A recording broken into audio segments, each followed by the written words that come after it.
Welcome students. This video is important for BA first year student second semester.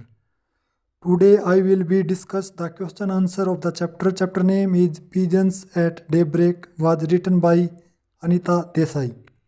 First question is what is one of Basu's worst affliction why? जो बासु की सबसे बड़ी परेशानी थी उसकी आपको चर्चा करनी है. आंसर है फर्स्ट क्वेश्चन का Mr. Basu roast application was that he has to ask his wife to read the news to him as he cannot read the newspaper himself. Basu अपने आप न्यूज़पेपर नहीं पढ़ पाता था, वह अपनी वाइफ के द्वारा न्यूज़ को पढ़वाता था और उन्हें अस्थमा की बीमारी थी बासु को. Second question what is Otima's attitude towards him? Otima का एटीट्यूड कैसा था बासु के प्रति? Answer Otima loves him and responsible wife. Otima प्यार करती थी बासु को और रिस्पॉन्सिबल पत्नी थी बासु की. She is also worried about him because of his disease. और वह हमेशा चिंतित रहती थी उनकी बीमारी अस्थमा के बारे में. Third question who is Bullu? Bullu कौन था? Bullu is a boy who lives next door to mister Basu. Bullu पड़ोसी था बासु का और though half wits is a good natured. यानी बुल्लू में थोड़ा दिमाग कम था और उसका नेचर अच्छा था. Fourth question eight the end of the story why does the old man insist on staying on the terrace? Answer है फोर्थ क्वेश्चन का यानी स्टोरी के अंत में बासु ने जो टेरेस पे बासु सो रहा था नीचे आने से क्यों मना कर दिया, इसके दो पॉइंट डिस्कस करने हैं. Because of below listed two reasons. दो रीजन हैं. फर्स्ट रीजन है the old man seems to have compromised with his fate. यानी बासु ने कॉम्प्रोमाइज कर लिया था फैट के साथ. सेकंड रीजन था he feels that it is cooler on the terrace. और बासु को कूलर फील हो रहा था टेरेस के ऊपर, छत के ऊपर सुबह. फिफ्थ क्वेश्चन है why did Otima work absently?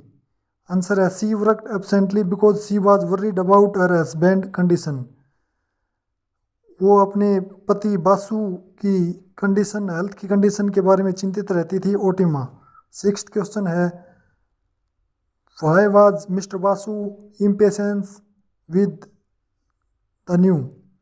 Answer है सिक्स्थ क्वेश्चन का mister Basu was impatience with the news because he did not find the news interesting. Basu को जो न्यूज़ है वो अच्छी नहीं लगती थी, इसलिए बासु इम्पेशेंट रहते थे. Question number 7th what was the subject of consuming interest to Otima? Answer the news about films was the subject of consuming interest to Otima. Otima को फिल्म और मैगजीन की न्यूज़ पढ़ने में इंटरेस्ट था. एट्थ क्वेश्चन है discuss the relevance of the title of this story. Answer है eighth question का the title of the story pigeons at daybreak as a very deep symbolic significance as both the pigeons and daybreak occur at the end of the story.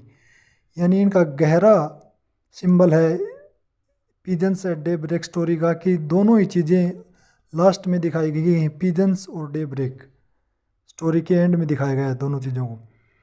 The flight of pigeons stand for flying away of man souls after death.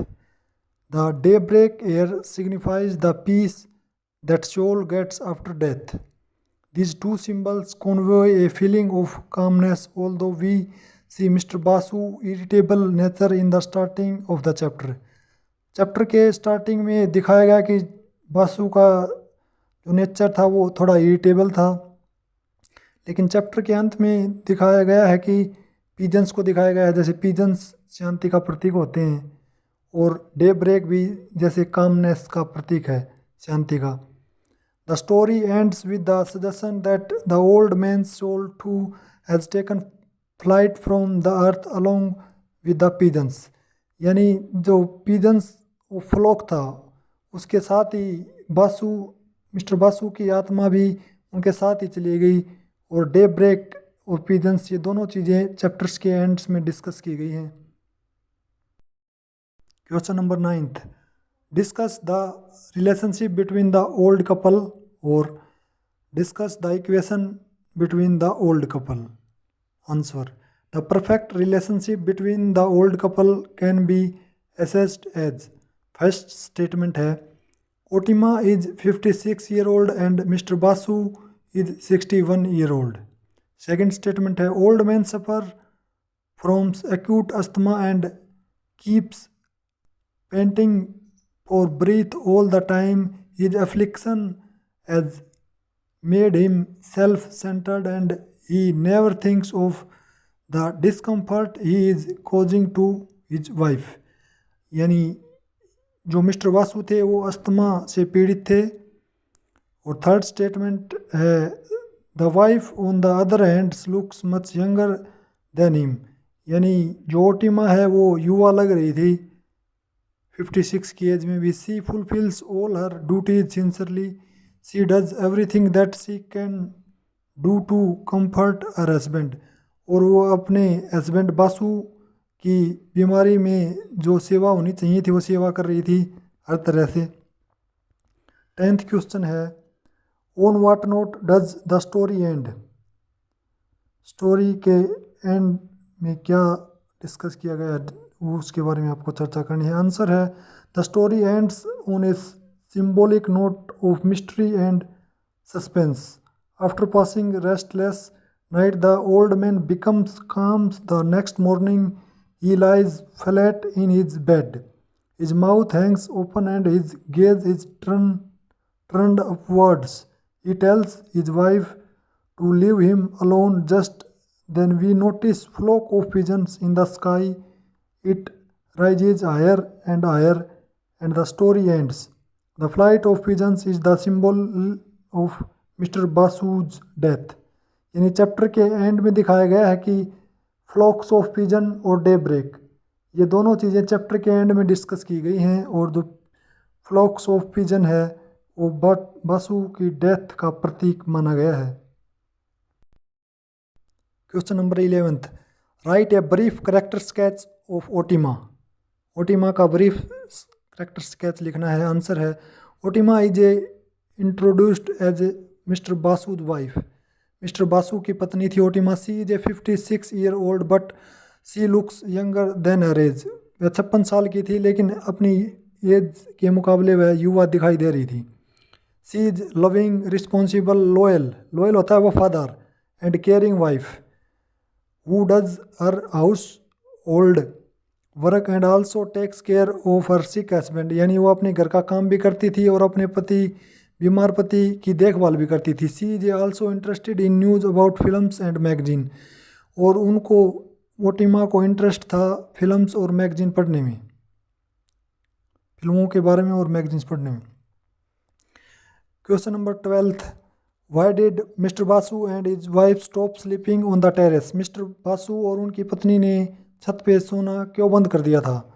Answer है, mister Basu and his wife used to sleep on the terrace but their neighbors was a bad fellow. यानी उनके पड़ोसी अच्छे नहीं थे. he would play his radio at full volume. Mister Basu के जो पड़ोसी थे वो रेडियो फुल वॉल्यूम में बजाते थे. it would be disturb the peace of Mr. Basu and his wife. Mr. Basu protested which led to a quarrel. quarrel होता है झगड़ा होना. मिस्टर बासु ने जब प्रोटेस्ट किया कि आप ये क्यों तेज़ रेडियो बजा रहे हो, तो उन दोनों के बीच, पड़ोसी और बासु के बीच झगड़ा हो गया. Sometime the neighbours got drunk. और जो उनके पड़ोसी थे वो ड्रंक करते थे अल्कोहल की, जैसे शराब. Abused Basu's wife. और बासु की पत्नी को परेशान करते थे. ऑन वन ओकेजन, एक अवसर पर ही try to cross Basu's terrace and threaten to kill him. और एक दिन बासु के पड़ोसी ने टेरेस को क्रॉस करके और बासु को मारने की धमकी दी. So Basu's and his wife stopped sleeping on the terrace. और इसके बाद बासु की वाइफ और बासु ने टेरेस पर सोना बंद कर दिया. इस चैप्टर का last question, question number 13, what is the theme of the story pigeons at day break.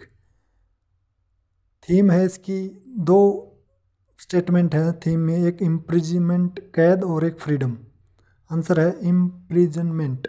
The story is about an old couple, Basu and his wife Otima.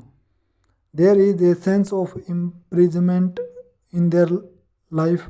Mr. Basu is a patient of asthma at the age of 61, seems to be a cripple. His wife Otima is imprisoned in the duties of household. She cannot go anywhere because of his husband. यानी अपनी duty पूरी करती थी और husband की care करती थी और घर का काम करती थी ओटिमा, और एक तरह की कैद थी, जैसे कहीं बाहर नहीं जा सकती थी घूमने फिरने के लिए.